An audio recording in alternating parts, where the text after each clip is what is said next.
Titanic बुडताना शेवटचा उपाय म्हणून हवेत प्रकाशाचा बार सोडला गेला. 9 किलोमीटरवरील एका जहाजाने ते पाहिलं, पण ते जहाज समुद्री जीवांची तस्करी करणारे होते.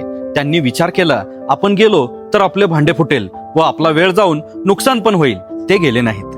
18 किलोमीटरवर कॅलिफोर्निया नावाचे जहाज होते. त्यांनी सुद्धा मदतीचा प्रकाश पाहिला, पण रात्रीची वेळ आहेत, वाटेत आईसबर्ग आहेत, सकाळी जाऊ असा विचार केला व ते सकाळी गेले. तोवर जहाज पूर्ण बुडून 4 तास झाले होते. 68 किलोमीटरवर कैथरीन नावाचे जहाज होते. त्यांनी हा प्रकाश पाहिला व ते त्वरित मदतीसाठी वळले.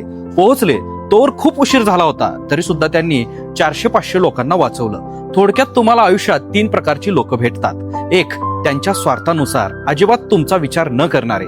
2, त्यांच्या वेळेनुसार सवडीप्रमाणे मदत करणारे. 3, कुठचाही विचार न करता तुमच्या मदतीसाठी बेधडक हात देणारे. तुम्हाला काय वाटतं याबद्दल कमेंटमध्ये जरूर सांगा आणि फॉलो करायला अजिबात विसरू नका.